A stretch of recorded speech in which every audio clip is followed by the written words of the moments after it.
Ayah.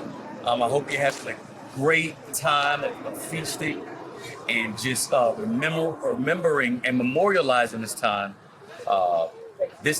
of the Feast of Tabernacles or Chag Sukkot is really, really an important feast season. It's actually one of the most important, well, I'll say it's one of my favorite feast days because it brings families together and you have a chance to be around great men such as my Baba, Elder Baba Sekou, who's rich in wisdom, and for me to be able to have a conversation with him and allow him to share some things with the family, just a quick little snip, is really, really a blessing and a gift from above. So, Baba, Shabbat Shalom, Shabbat Shalom, Shabbat Shalom.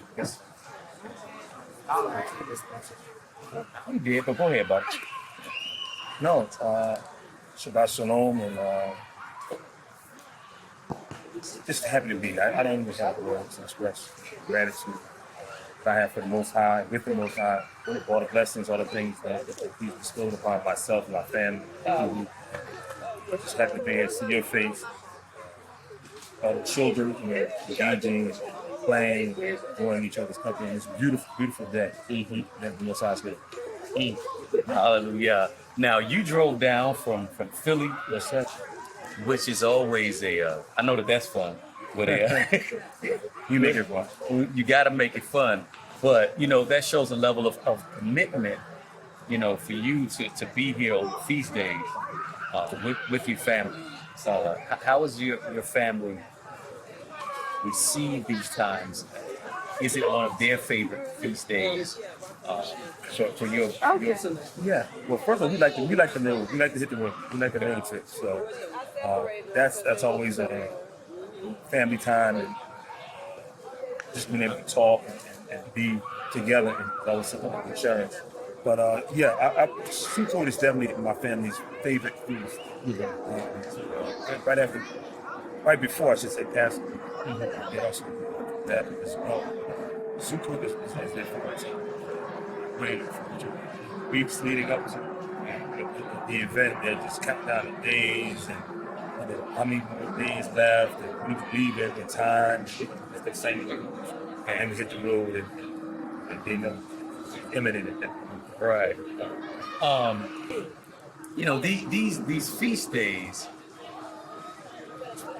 are so critical for us to keep. We practice. We move in the patriarchy that a man is the head of his house.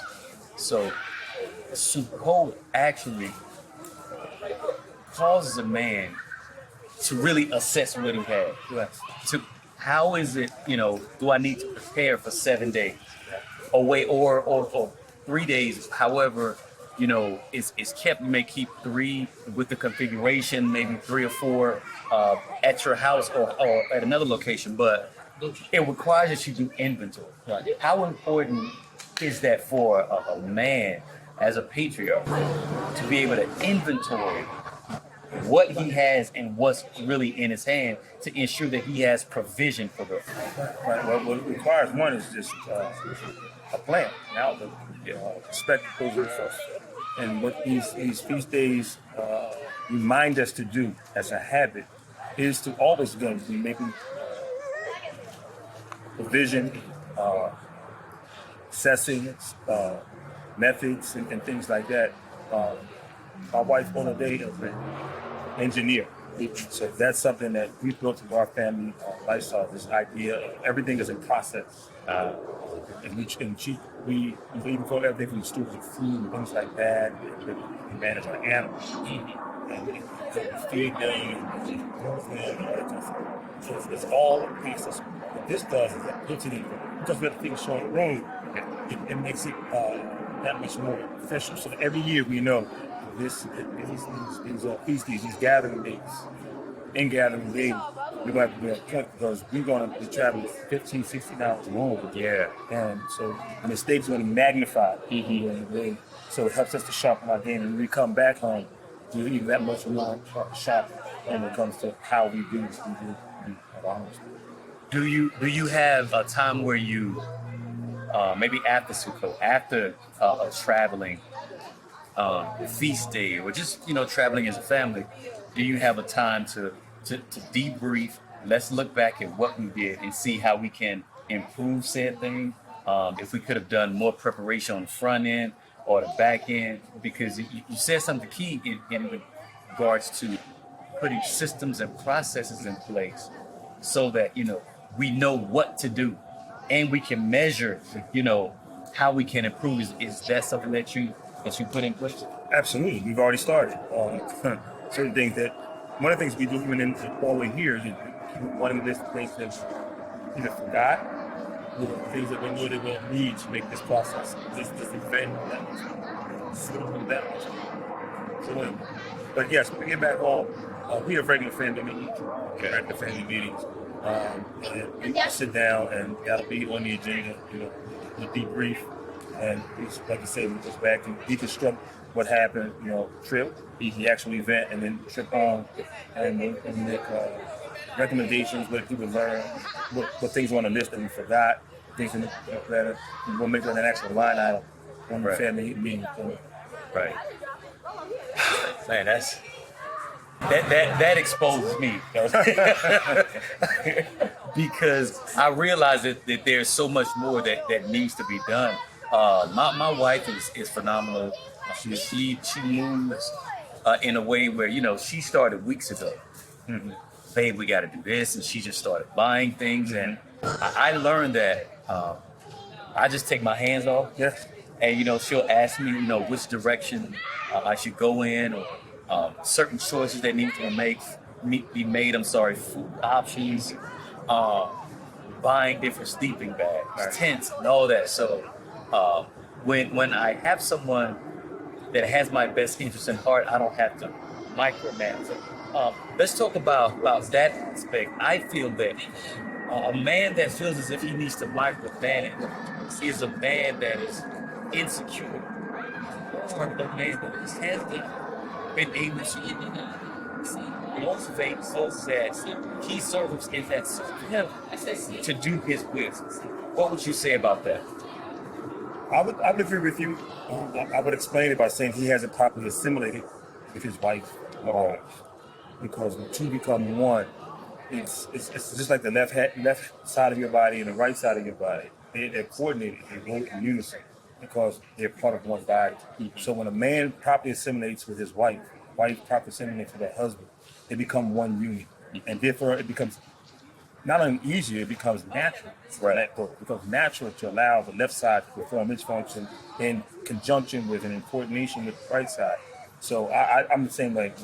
My wife over there, they quarterback this thing. The OTO, they quarterback this thing, and that allows me to remain above. Mm-hmm. Try to see the bigger picture. I'm planning a trip. Right. The actual route. I'm planning out rest stop. I'm looking at how many gas stops are going to make, approximately how long it's going to take. Where we're going to rest. We're going to eat. Where we're going to go for bathroom break. All those kind of things. Put them on fluid restrictions now? Oh, absolutely. the EIs put them on fluid restrictions because we don't want to make too many bathroom stops. Right. When they get here, then we rehydrate. Right. You said something key that's a heavy concept is the whole assimilation, which, when Elder Murray, mm-hmm. when he said that the goal of a woman in Torah, that the goal of that woman is to become a man. Yeah. And it took me a minute to really understand that principle is that, she's going back into him, and there's this oneness and completeness, which is that assimilation process that you just spoke of. So that assimilation is that oneness, but that man has to be able to motivate and influence and articulate what it is for him in order for her to become yes. Right. She has to, the man has to be worthy of being assimilated with. No woman's going to assimilate with a man that is not worthy of sex. In order for her to feel comfortable doing that with this particular man, he has to submit himself to something. We have to assimilate with the ways of our Father, the ways of the Most High, the ways of the Creator. And our obedience is our assimilation with the Most High. And that will set the stage for a woman to be able to assimilate with you and join back with you become one. And that's what I believe. And so you know me, I always put the weight on the man. Right. You know, if things are going right, it's because the man has set the stage for them. If things are not going so well, the man is not done what he's supposed to. Either in his choosing of a mate or in how he handles his house. Yes. Because he manages and leads his house. It comes down to the man. That's how I put us in trust. That I need you. Yes. Every trick, you touch that one. So they came to account. Was I didn't hold account. Account. Yes. And that's about Awesome. I love it. That accountability factor, even Adam in that narrative, he tried to transfer blame. you did. But that woman that you gave me, so we're not. Well, I'm not throwing. I find no fault in our fathers. That's enough. But I think that we can look back at it and say, you know what, I want to make a better choice in the way that I interact with my Isha, and the way that we move from a preferred standpoint. Yeah. What's going to help me get the best out? And that's really essential. But I'm sure that you, as a man, you gave me one of the best working definition of man that I still use to this day is a man is adult male that differentiates himself, polarizes himself from that which is a woman and a child. That was a man still. Man can't be a woman, man can't be a child. The man's like different.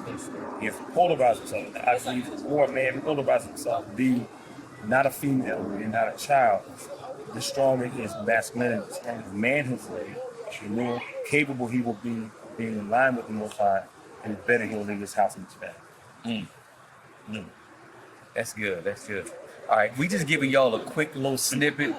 We're gonna come back. We're gonna have our Shahs, Nashim. They're gonna the Imas and the Iyas. They're gonna come and sit with us, and we're gonna share a few more principles, masculine and feminine perspective, and just have a good time. But until then, the Most High bless you, strengthen you. I will tap back in on the next video. Shalom. Shalom. Too easy.